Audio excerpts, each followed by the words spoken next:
Então, os plantios florestais aqui que eu falo é de floresta plantada, né? Plantar, né? Porque aqui no Mato Grosso é principalmente eucalipto e teca, quando você fala em plantios florestais, né? Uhum. O eucalipto, de maneira geral, é plantado para fins de produção de biomassa, né?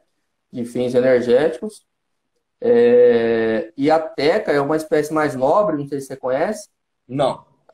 Então, a teca é uma espécie que é nativa da Ásia, e aí pelas condições naturais lá, encaixa certinho mais ou menos com o padrão climático aqui do Mato Grosso, Pará. Então, é uma espécie plantada que tem um alto valor comercial, né? É uma espécie de ciclo longo. E aí aqui tem bastante empresas de plantio, de reflorestamento que tem essa finalidade desse tipo de projeto, entendeu? Mas, de Bacana. maneira geral, os plantios aqui é com floresta plantada mesmo. Mas, claro, tem todos os projetos envolvendo florestas nativas também. Sim, legal. É importante só quem está aqui com a gente, pessoal, se vocês quiserem, fica à vontade para perguntar. Se vocês quiserem assistir, só pode assistir também. Mas é importante entender. Eu demorei para entender porque eu não sou da área florestal, né?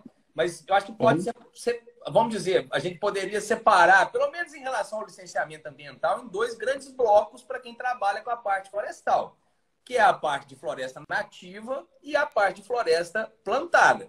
Existe um universo de sim. trabalho, de demanda para cada um desses dois. Só que são, embora a gente esteja falando tudo de árvore, de floresta, né?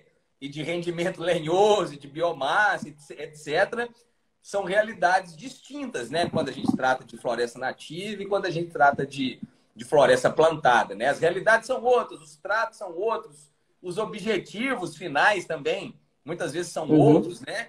Às vezes a floresta nativa ela é utilizada, a supressão de vegetação é para uma outra finalidade. A floresta uhum, plantada ela já é plantada com o objetivo do aproveitamento da própria floresta, né? Então isso. existem peculiaridades aí.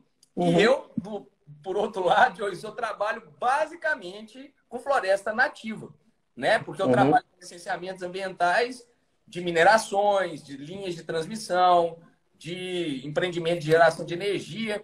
Então, a gente, para fazer esse empreendimento, a gente cai muito na zona rural e de áreas uhum, nativas, né? Ou áreas antropizadas também, pasto com árvores isoladas. Algumas vezes a gente cai aí nas florestas plantadas, onde os empreendimentos passam, mas é muito menos vezes, assim, sabe? Então, eu uhum, estava te perguntando isso porque é uma coisa que eu faço pouco, né? Eu faço trabalho pouco uhum.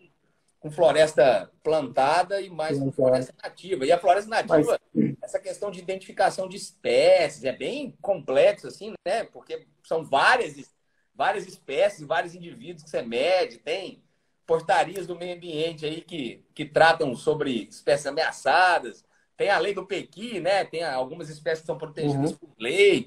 Então, existem algumas peculiaridades aí de cada um desses assuntos que eu acho muito interessante, mas é importante, na minha visão, né? Separar em Aham. dois grandes blocos aí. Não, é interessante também sistematizar isso, porque até ajuda o pessoal a entender melhor, ajuda a encontrar mercado, ajuda a encontrar clientes, porque, por exemplo, você falou, né? Você lida, no seu dia a dia, você acaba lidando mais com floresta nativa. Só que para você ver, aqui essas empresas que eu atendo aqui, que mexem com reflorestamento, uma delas também tem uma serraria própria dentro da fazenda. A serraria precisa de uma licença de operação. Sim, Adivinha quem que é meu parceiro na licença de operação da serraria? É o engenheiro ambiental. Porque aí entra a questão dos resíduos gerados, sim. mitigação de risco e tudo mais, entendeu? Por mais que seja considerado ali um empreendimento de baixo impacto, mas eu tenho aqui os meus contatos de engenheiro ambiental também, que quando eu preciso de um socorro, eu vou lá atrás deles, né? Então, baixo Não é impacto um... significa impacto zero, né? Não gera. Isso, Baixo impacto exato, significa não gerar impacto, né? Então, o empreendimento de exatamente, baixo entendeu? impacto, ele gera impacto, só que é de baixa Isso, intensidade, mas não deixa de exato. gerar. De qualquer forma, é necessário ali ter um respaldo ambiental de um profissional qualificado para isso, para dizer, né, para atestar que o empreendimento está correto de qualquer forma, entendeu? Muito bacana. Então, reforça novamente, né, que os profissionais diversos se correlacionam. Aí, por exemplo, você falou, né, de identificação de espécie. Eu, fazendo aqui um meia-culpa, eu confesso que não é minha especialidade conseguir identificar espécies. Tem algumas aqui. Só um parênteses, cara. Na verdade, eu acho que o Antônio que é um ponto fora da curva. Porque a maioria dos engenheiros florestais que eu conheço Sim. não tem essa obrigação. E não é que não Uhum. tem essa obrigação. Existe toda uma bibliografia por trás. Tem aí esse cata que você pode pegar uma amostra dessa, né, da árvore, alguma folha, alguma informação em campo que você não tem para buscar nos bancos, né, de informação de literatura. Então, assim, não é obrigado a saber. Me admira a pessoa que consegue olhar e identificar uma espécie, saca? Isso aí mas isso aí não é a maioria das pessoas, cara. Uhum. Não, entendi. É, porque essa questão de identificação de espécies, realmente não são todos os profissionais que dominam isso. Eu tenho um amigo aqui que ele é engenheiro florestal e ele também é fora da curva nesse ponto, né? Ele manja pra caramba de identificação. E uma vez eu até fiz uma live com ele e eu achei interessante isso, assim, eu percebi que identificar espécies é como se fosse aprender um novo idioma, sabe? Porque Com você tem certeza, que cara. praticar, você tem que praticar, você tem que. Não é uma coisa que você aprende no final de semana. Tanto é que muitos profissionais que dominam isso nem são formados, e é aquele cara que é mateiro lá e manja pra caramba de várias espécies.